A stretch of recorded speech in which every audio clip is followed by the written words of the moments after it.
Bismillahirrahmanirrahim. Assalamualaikum warahmatullahi wabarakatuh. Bismillahirrahmanirrahim. Alhamdulillahirabbil alamin. Wassalatu wassalamu ala asyrafil anbiya'i wal mursalin sayyidina wa maulana Muhammadin sayyidil awwalin wal akhirin sayyidina wa habibina wa syafi'ina Muhammadin wa Ahmad wa ala alihi wa sahbihi ajma'in, amma ba'du.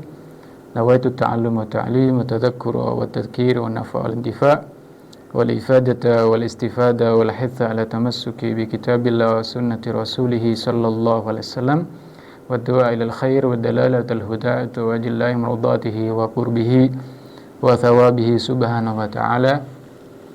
Alhamdulillah, dalam kesempatan ini insyaallah Al-Faqir akan menjelaskan tentang fikih kurban yang sengaja kita buat halaga ini.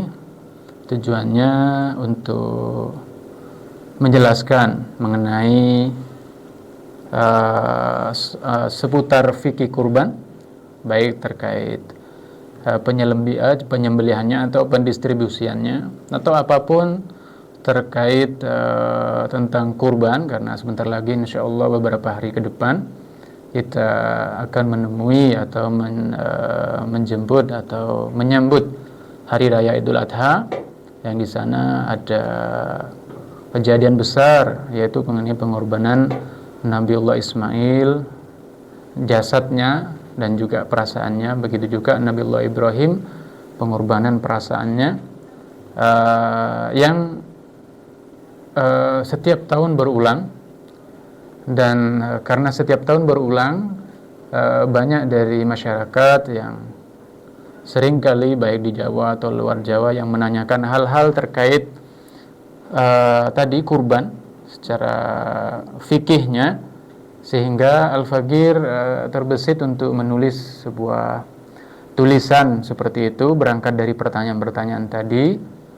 Dan hari ini tulisan tersebut berupa slide di sini, PowerPoint, akan Faqir presentasikan. Mudah-mudahan bisa bermanfaat bagi panjenengan semua yang melihat video ini.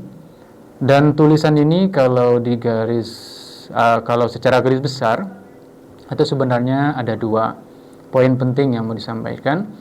Pertama, hal-hal mendasar terkait kurban itu sendiri. Yang kedua, masalah-masalah yang sering ditanyakan oleh masyarakat, dan semuanya Al-Faqir tulis dengan bentuk atau format soal jawab.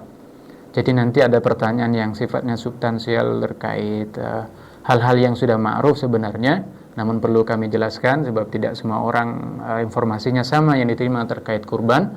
Yang kedua, terkait masalah yang sering ditanyakan yang meliputi masalah kurban tadi. Oke, bismillah, kita mulai dari pertanyaan pertama. Semuanya insyaallah berdasarkan dalil baik Al-Quran, hadis atau kalam ulama, dengan referensi-referensi yang memang mu'tamad oleh ulama. Pertanyaan pertama di sini kami tulis dan juga jawaban dengan syarah atau bayan. Yang pertama, apa hukum dan keutamaan berkurban?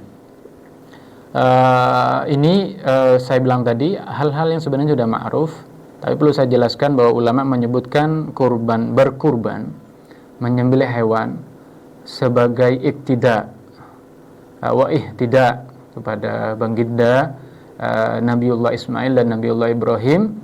Itu hukumnya sunnah muakkadah atau sunnah yang sangat dianjurkan bagi yang mampu.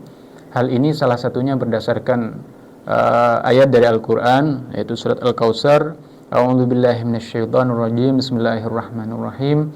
Inna a'tainakal kautsar. Inna a'tainakal kautsar. Fasholli li rabbika wanhar. Inna syani'aka huwal abtar. Mahallus syahid di sini yaitu kalimat fasholli li rabbika wanhar. Ayat ini berarti secara harfiah, maka laksanakanlah salat karena Tuhanmu dan berkorbanlah. Wanhar, kata ulama, artinya berkorbanlah. Ini dijadikan pijakan oleh ulama untuk menyatakan bahwa udhiyah itu sunnah, dianjurkan. Namun ada juga sebagian ulama yang ngambil zahiril ayat yang mengatakan bahwa berkurban itu wajib. Namun mayoritas atau khususnya mazhab Syafi'i mengatakan sunnah muakkadah atau sunnah yang sangat dianjurkan untuk dilaksanakan. Namun demikian, hukum kesunahan ini bisa berubah menjadi wajib jika satu ditakyin.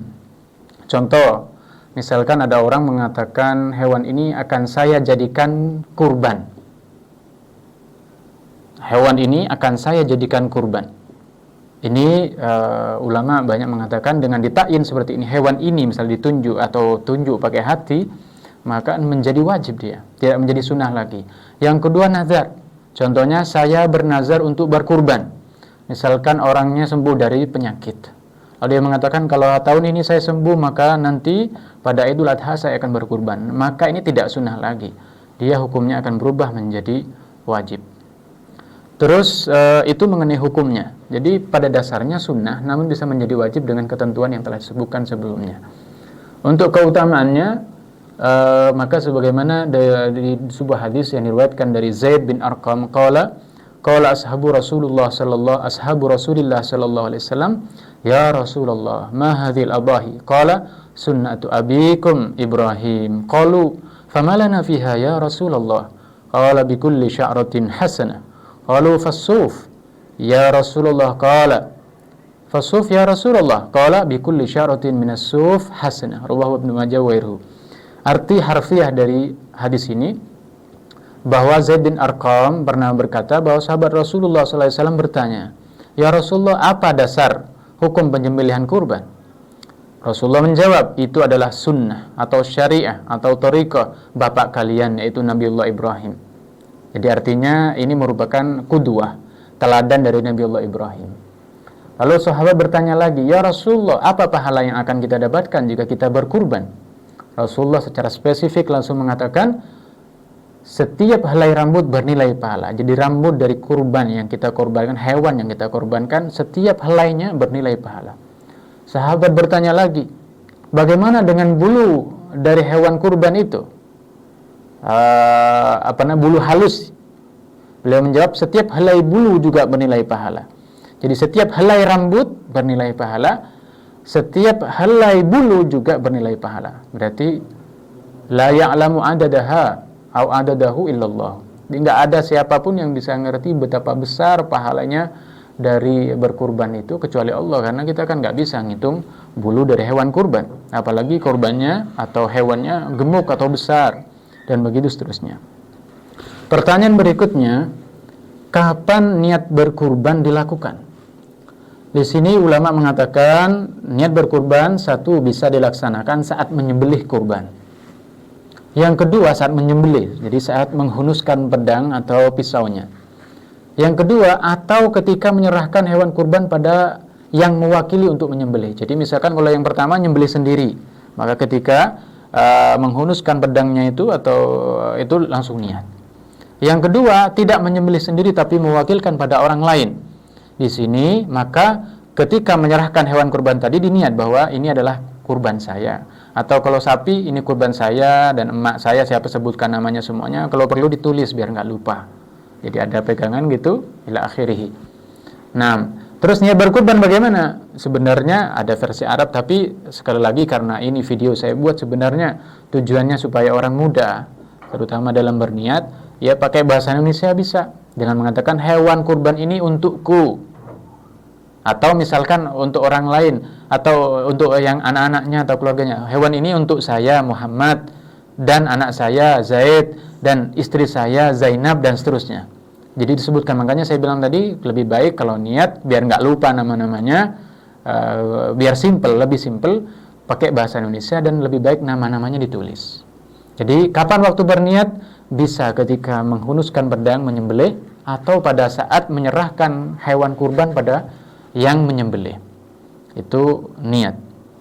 Yang berikutnya, yang nomor 3, apa saja kriteria hewan yang boleh dijadikan kurban?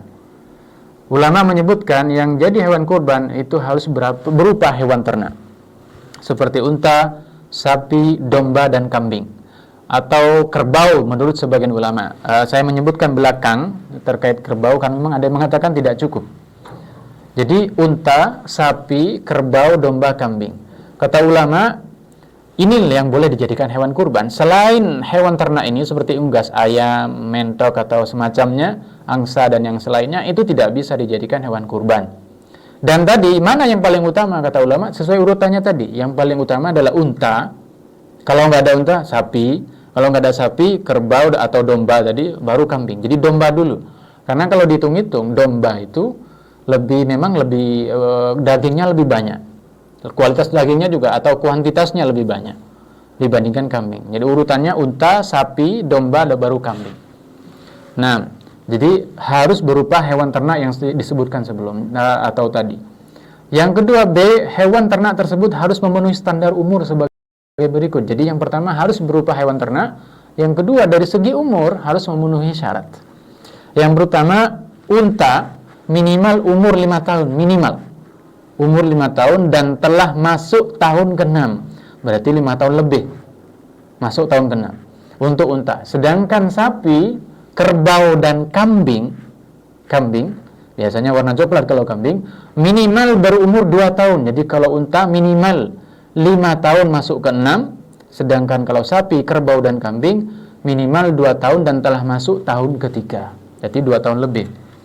C, sedangkan domba atau biri-biri, lebih gemuk biasanya, putih, berumur 1 tahun minimal dan telah masuk tahun kedua. Itu satu harus hewan ternak, yang kedua umurnya harus memenuhi syarat-syarat yang telah disebutkan.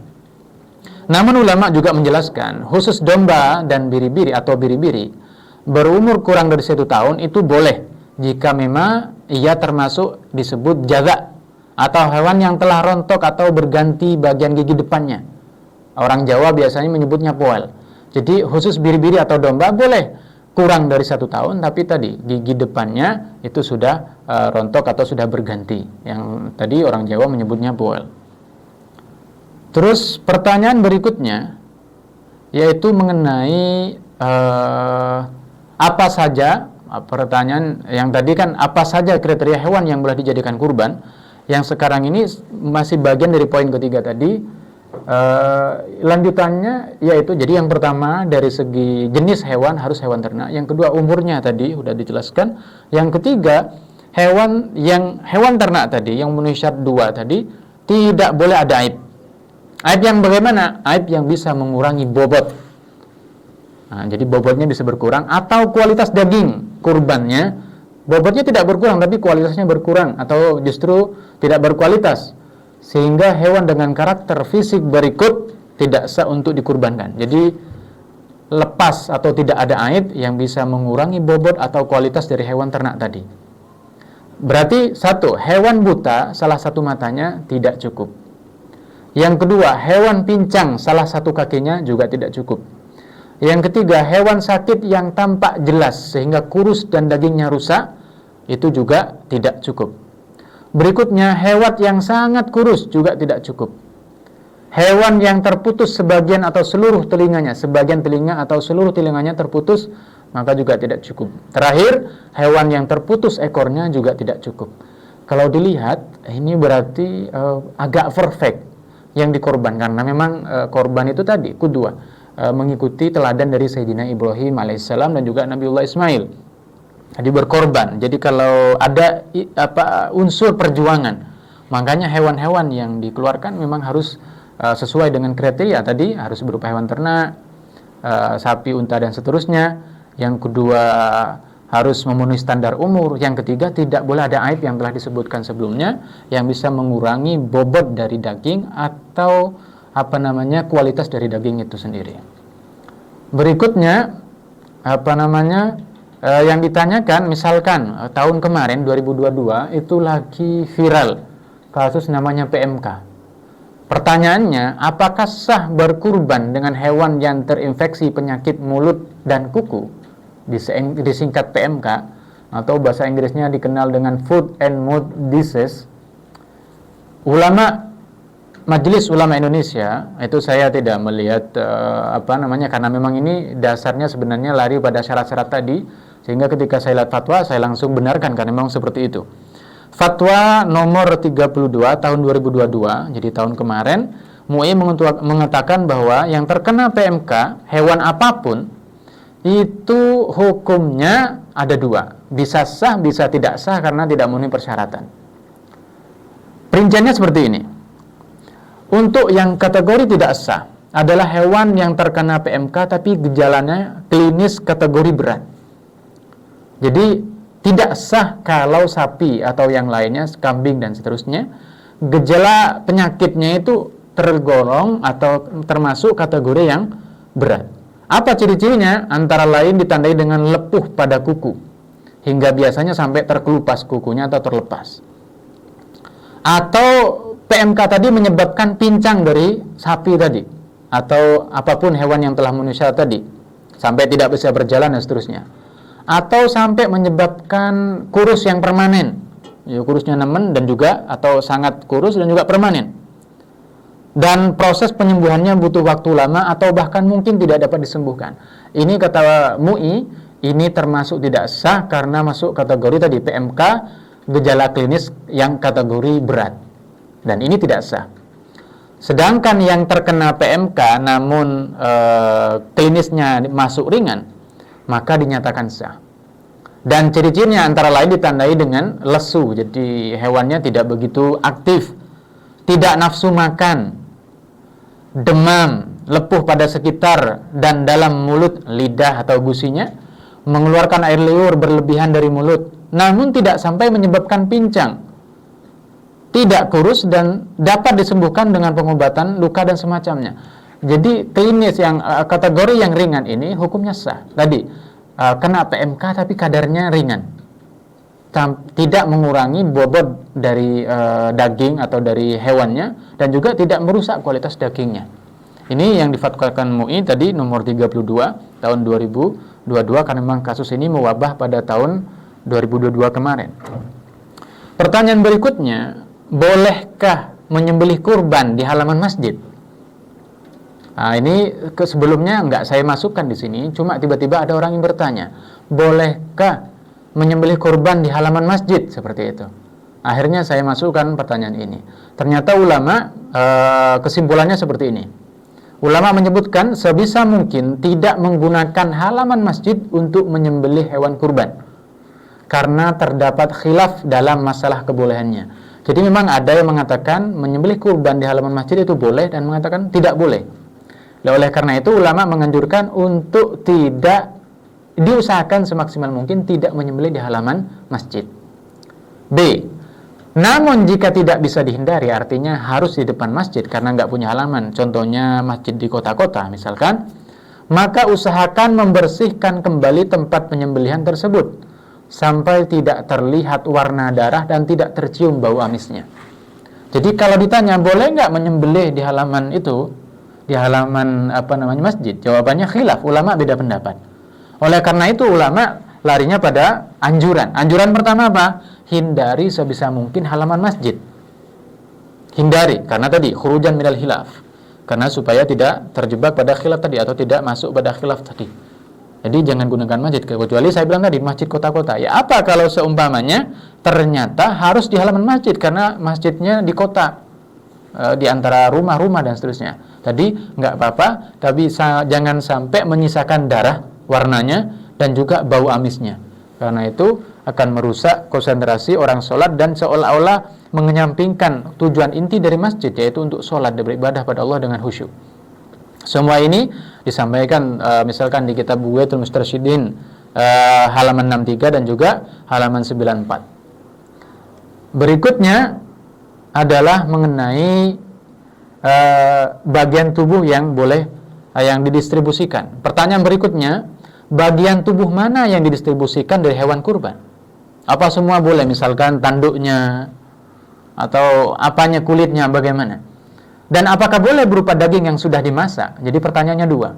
Satu, bagian tubuh mana yang boleh atau mencukupi untuk dibuat kurban? Setelah disembelih, mana yang harus didistribusikan? Yang kedua, apa boleh dimasak? Untuk pertanyaan yang pertama, ulama mengatakan bagian tubuh yang didistribusikan dari hewan kurban adalah yang berupa daging. Harus daging.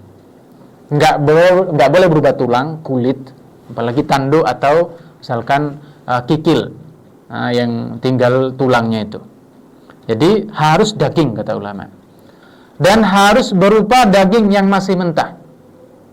Jadi ulama mengatakan harus berupa daging mentah. Kenapa? Ketika diserahkan, dan nggak boleh misalkan dimasak, misalkan punya ada kurban di musola, kurbannya 10 kambing atau 10 sapi misalkan, terus disembelih terus diundang seluruh orang fakir miskin, nggak boleh. Kata ulama, la yajuzu dzabhuha thumma tabkhuha wa du'aul fuqara atau wa da'watul fuqara ila dzalik. Lalu mengajak orang fakir atau diundang semuanya, disembelih sendiri, dimasak sendiri, nggak boleh. Harus nahyi. Kenapa? Kata ulama, kurban itu tujuannya adalah ketika disembelih itu ditamlik, dimiliki orang fakir miskin. Supaya nanti, kenapa? Supaya nanti orang miskin terserah mereka. Bisa mereka masak atau bisa mereka juga misalkan jual atau mereka sedekahkan kembali. Kalau dimasak kan harus dimakan. Kebayang misalkan ada 10 kambing. Orang fakirnya cuma 20. Terus tiba-tiba semuanya dimasak. Kan gak mungkin mereka habisin dalam beberapa waktu, apalagi misalkan orang fakirnya misalkan terkena penyakit darah tinggi misalkan.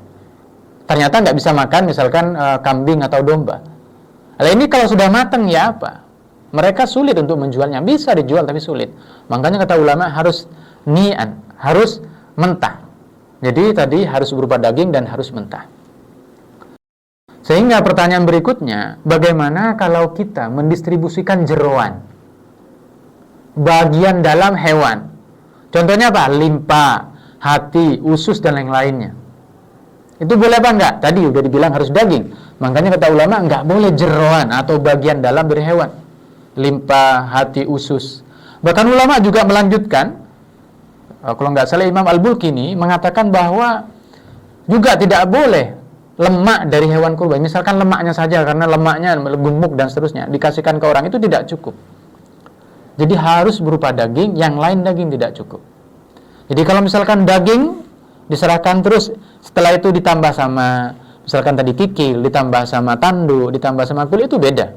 Nah, untuk mencukupi bahwa ini telah berkurban, itu harus berupa daging, tidak boleh lemak dan yang lainnya.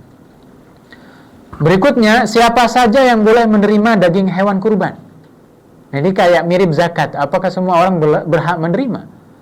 Nah, kata ulama, yang berhak menerima ialah semua orang fakir atau miskin yang masuk kategori tidak mampu, atau orang yang masuk tidak mampu. Terus ulama mengatakan, kalau yang tidak mampu itu boleh menerima, berarti yang mampu itu siapa? Ulama mengatakan al-ghani atau orang yang mampu dalam konteks ini, konteks masalah kurban. Kata ulama, satu, orang yang tidak berhak menerima zakat. Nah, yang tidak berhak menerima zakat berarti kita belajar lagi, fakir itu adalah misalkan orang yang butuh 10.000 misalkan, tapi dia cuma hasilnya 4.000. Sedangkan miskin butuh 10.000 tapi hasilnya cuma 8.000 misalkan, yang tidak cukup semua. Kata ulama, orang yang mampu dalam konteks ini adalah orang yang tidak berhak menerima zakat. Atau kata ulama, orang yang mampu adalah orang yang mampu membeli hewan kurban dan juga punya makanan yang cukup untuk 24 jam untuk dia dan keluarganya. Jadi kalau ada orang punya misalkan 3 juta untuk beli kurban kan cukup. Dan dia punya beras sebanyak 20 kilo, berarti kan cukup untuk dia dan keluarganya. Dan lebih dari itu, kata ulama, punya lebihan dari situ, maka kata ulama ini tergolong mampu. Ini tidak boleh untuk menggugurkan apa yang diberikan atau didistribusikan itu, tidak boleh menerima tadi kurban, daging hewan kurban. Jadi hewan kurban berupa daging, tidak boleh yang lainnya. Yang menerima tadi fakir miskin, tidak boleh orang kaya. Masalahnya, pertanyaannya nanti kata ulama, bagaimana kalau misalkan gini, nanti akan dijelaskan juga misalkan bahwa daging dari kurban itu kan dibagi 3. Ada yang disedekahkan, ada yang dimakan sepertiga, ada yang disedekahkan, dan ada yang dihadiahkan. Kata ulama, yang dimakan silakan, kalau bisa sebisa mungkin tidak lebih dari sepertiga. Sepertiganya lagi adalah untuk sedekah. Hadiah, nah ini boleh untuk orang kaya. Untuk sedekahnya ini harus bagi orang fakir miskin. Ini nanti akan diulas juga. Nah, itu pertanyaan yang berikutnya. Pertanyaan yang lain, kurang lebih pertanyaan yang ke-7 atau ke-8, biasanya orang nyembelih itu ada sisanya. Ini kemarin atau tahun lalu ada orang tanya, tiba-tiba telepon ke saya, Ustadz, ini ada banyak kambing, tapi ternyata di sini kayak kaki kambing, tanduk kambing, jeroan, ini nggak ada yang mau. Ini saya apain? Bagian dalam ini saya apain?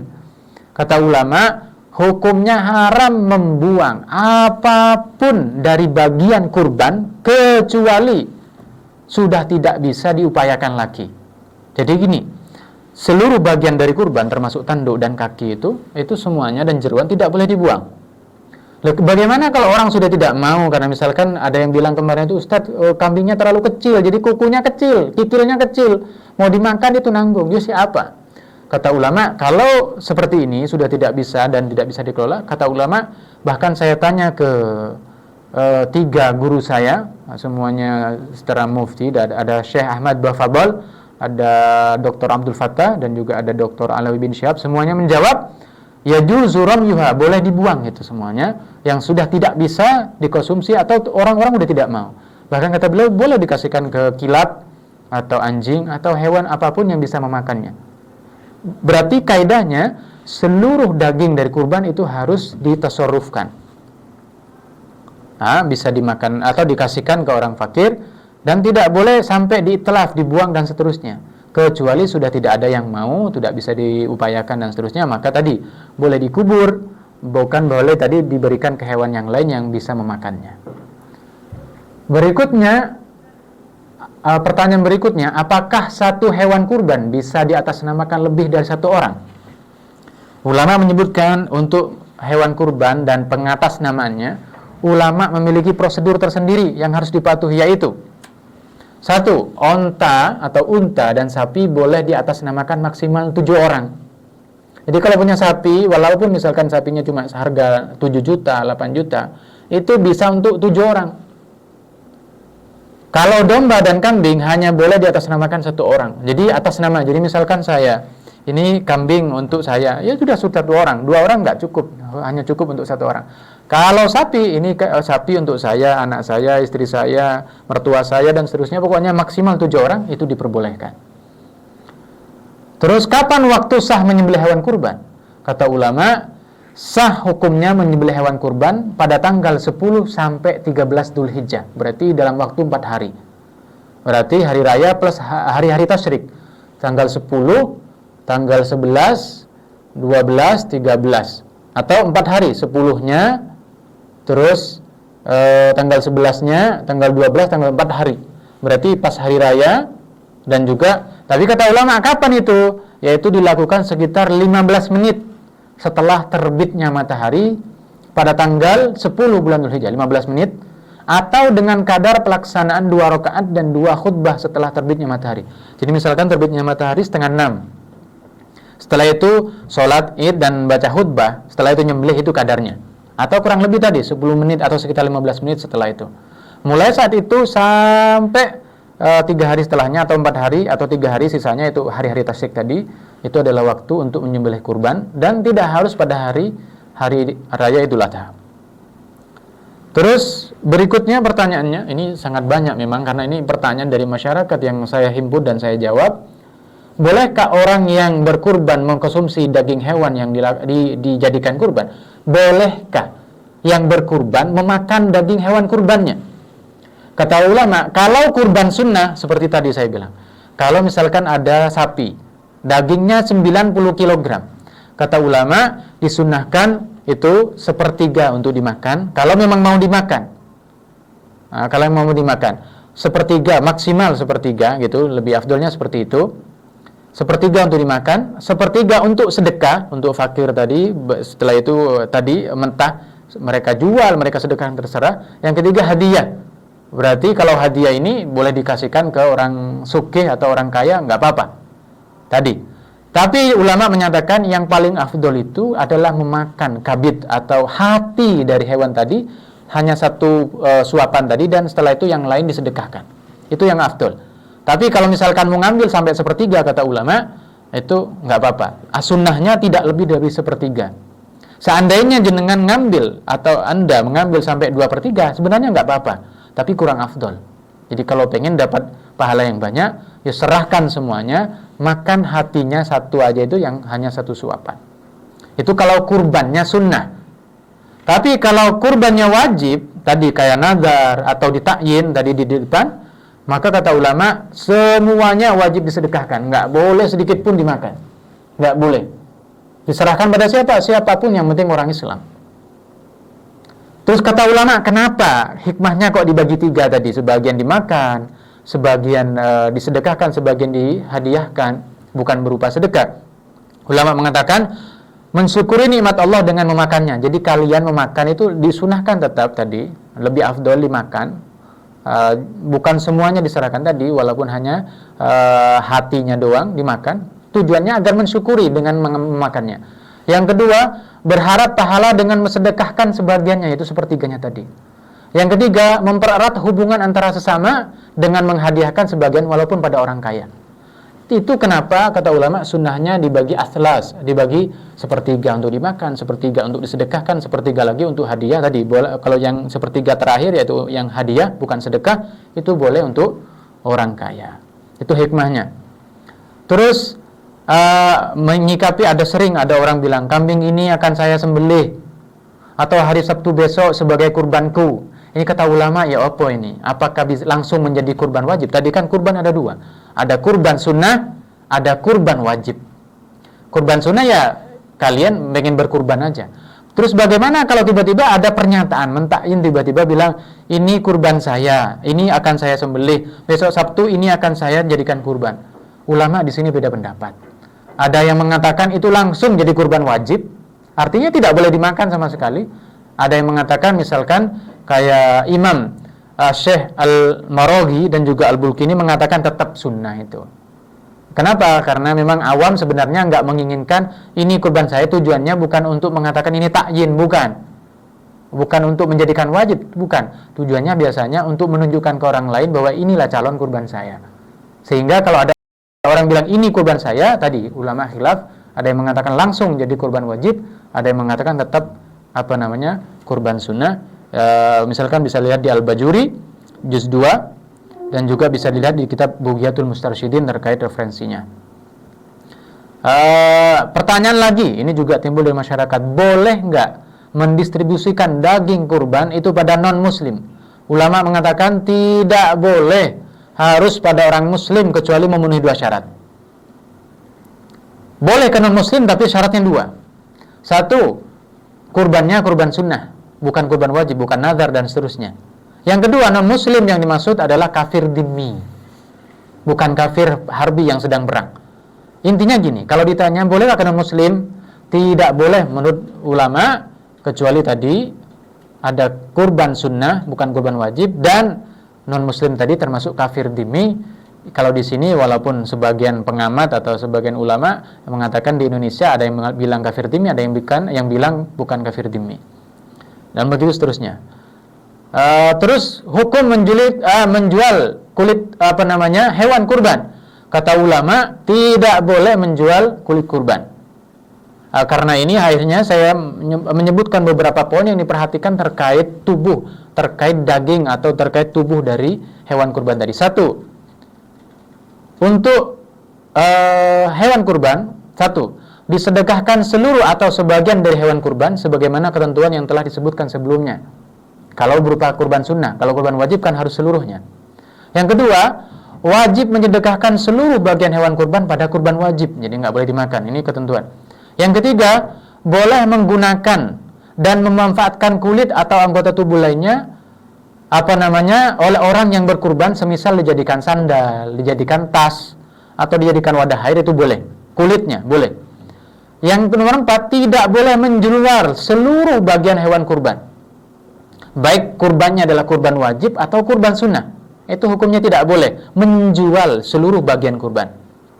Dan untungnya, karena ini juga timbul pertanyaan di masyarakat, ya apa Ustadz, kadang kulitnya itu nggak ada yang mau makan tadi.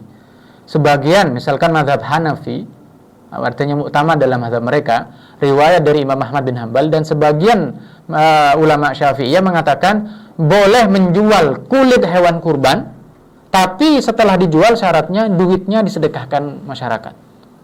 Jadi mayoritas ulama jumhur mengatakan tidak boleh dijual. Tapi tadi mazhab Hanafi, sebagian ulama Syafi'i dan juga riwayat dari Imam Ahmad bin Hanbal mengatakan boleh dijual dengan syarat uang dari kulit yang dijual tadi nanti disedekahkan lagi ke masyarakat. Dan kata ulama tidak boleh memberikan bagian tubuh, daging dan seterusnya, ini sering terjadi, kepada penyembelih sebagai upah. Jadi misal gini, si Paijo itu nyembelih kurban, ketika selesai nyembelih dikasih kurban, dikasih daging sama pemiliknya, ini buat sampean. Buat apa ini Pak? Upah. Ini kata ulama tidak boleh. Ini ada hadisnya juga, riwayat Sayyidina Ali kalau nggak salah. Tidak boleh kalau statusnya upah, tapi kalau dikasih misalkan 2 kilo, 3 kilo, tujuannya bukan untuk bayaran, tapi tujuannya untuk sedekah, karena kamu berhak misalkan, itu nggak apa-apa. Jadi hati-hati khususnya bagi panitia pengelolanya. Terus yang sebelum beberapa akhir ini, yaitu bolehkah berkorban untuk anggota keluarga yang sudah meninggal? Kata ulama, tidak boleh berkorban untuk keluarga. Mayoritas ulama mengatakan tidak boleh berkorban atau menyembelih hewan kurban untuk keluarga yang sudah meninggal, kecuali sebelum meninggal ada wasiat. Jadi misalkan Pak Ijo mau meninggal bilang, Mas nanti tolong sembelihkan kurban untuk saya, itu boleh. Kalau tidak ada wasiat, mayoritas ulama tidak memperbolehkan. Tidak memperbolehkan berkurban untuk orang. Dan tapi untungnya juga ada ulama yang mengatakan boleh menyembelih hewan kurban untuk orang yang meninggal, untuk namanya misalkan kurban ini untuk si Pak Ijo misalkan, baik sudah berwasiat atau belum. Ini ulama, tapi pendapat ini lemah. Namun jika memang diperlukan ya boleh diamalkan terkait kasus ini. Berikutnya, boleh nggak berkurban plus niat akikoh? Kata ulama itu boleh. Nah, ini namanya kalau dalam masalah kaidah fikih disebut at-tasyrik fi niyah. Jadi pekerjaannya satu tapi niatnya dua. Kata ulama ini boleh. Ini juga disebutkan di kitab Bughyatul Mustarsyidin, di kitab banyak tasyrik fi niyah itu diperbolehkan. Seperti orang misalkan masuk ke masjid, dia niat salat qobliyah sama niat tahiyatul masjid, ulama memperbolehkan, sah saja. Sah itu. Sama juga kata ulama diperbolehkan, ini walaupun ada khilaf ya, diperbolehkan, sebagian ulama mengatakan ente niatnya kurban hari raya plus niat akikah, diperbolehkan. Terus berikutnya, boleh nggak iuran untuk melakukan pungutan untuk berkurban? Biasa ada misalkan di sekolahan ada 30 siswa, dikumpulkan duitnya sampai dapat 2 juta atau 3 juta untuk beli hewan kurban. Kata ulama ini ya apa? Ini nggak bisa jadi kurban.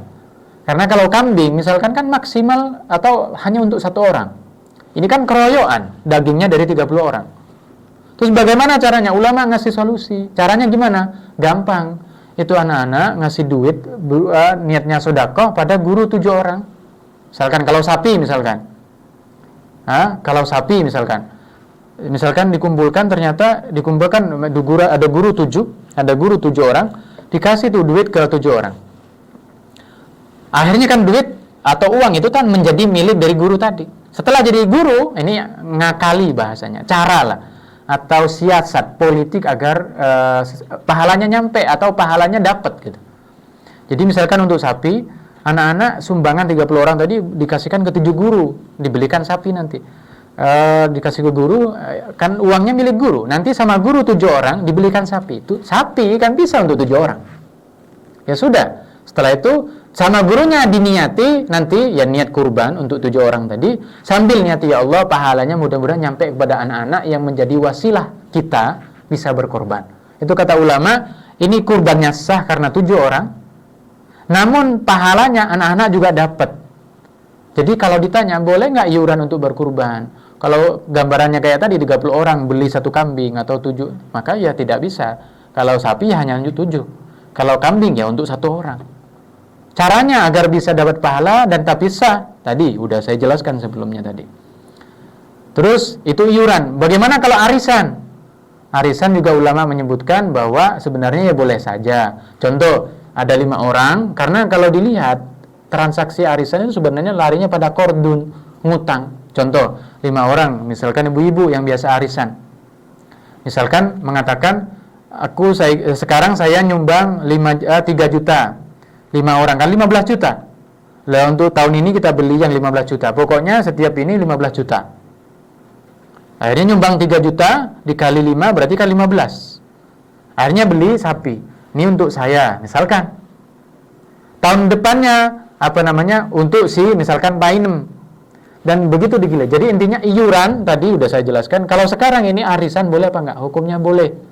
Tapi usahakan kriteria hewannya itu sesuai dengan standar yang sama. Jadi kalau bisa ada janjian di depan bahwa jadi kesepakatan di depan bahwa nanti kalau hewan naik tetap kita beli kapanpun itu, walaupun nambah tahun umurnya tetap misalkan yang umur minimal misalkan 4 tahun dan seterusnya. Itu lebih baik disepakati dari awal. Jadi iuran pun tadi ada caranya. Secara umum kalau iuran dilihat untuk 1 atau 7 orang seperti yang saya jelaskan. Kalau arisan tadi diperbolehkan, dan tadi jatuhnya sebenarnya akad utang piutang sebenarnya itu. Terakhir akan yang saya jelaskan adalah mengenai adab dan beberapa kesunahan dalam berkurban. Ulama menyebutkan ada sekitar 6 kesunahan minimal. 1, orang yang ingin berkurban disunahkan untuk tidak memotong kuku dan rambutnya. Jadi rambut dan kukunya tidak dipotong sejak hari pertama bulan Dzulhijjah. Berarti tanggal 1 Dzulhijjah sudah tidak memotong kuku dan rambutnya sampai hewan berkurbannya disembelih. Jadi misalkan disembelih pada tanggal 10, baru setelah itu boleh, atau nggak apa-apa secara sunahan dipotong rambut atau kukunya. Kesunahan yang kedua, memakan hati dari hewan kurban, hatinya, karena Rasulullah juga menyontohkan, Sayyidina Ali juga pernah menyontohkan. Jadi makan hatinya, jadi sedekahkan semua kecuali hati, itu kata ulama itu lebih utama. Yang ketiga, menyembelih hewan kurban dengan tangan sendiri, nggak mewakilkan. Itu lebih afdol sebenarnya, lebih dianjurkan. Yang keempat, menghadap kiblat. Jadi ketika nyembelih menghadap kiblat, itu hukumnya sunnah. Yang nomor 5, menggunakan pisau yang tajam. Jadi nggak boleh yang tumpul. Sebenarnya boleh saja, yang penting bisa tersembelih dan halal gitu. Tapi lebih afdol yang tajam supaya tidak menyakiti hewan yang disembelih. Terakhir, kesunahnya adalah ketika menyembelih hewan kurban mengucapkan kalimat Bismillahi Allahu Akbar, Allahumma taqabbal minni au minna. Ya, kalau misalkan angel menghafalkannya atau sulit menghafalkan doa ini, ya Allah, Bismillah, Allahu Akbar, ya Allah terimalah ini kurban dari saya kalau memang kurban sendiri, atau kurban dari ini dan seterusnya. Itu sunnahnya seperti itu. Itu hal-hal, kita berangkat dari 3 hal poin yang saya sampaikan. Berarti 1, hal-hal yang mendasar terkait kurban, kriterianya, syarat-syarat yang mendasar, terus masalah yang sering ditanyakan dalam masalah kurban. Yang terakhir tadi saya menjelaskan mengenai kesunahan-kesunahan ketika orang hendak atau sedang menyembelih kurban. Mudah-mudahan apa yang saya sampaikan bisa dipahami dengan baik. Seluruh yang saya sampaikan tadi berdasarkan referensi yang valid, dan seandainya dari panjenengan menginginkan misalkan berdiskusi terkait ini, bisa menghubungi dari teman-teman dari Multimedia Sunniyah, atau menghubungi nomor saya sendiri misalkan ada keiskalan dan seterusnya. Oke, walafu minkum wallahu a'lam bishawab. Subhanakallahumma wa bihamdika asyhadu an la ilaha illa anta astaghfiruka wa atubu ilaik.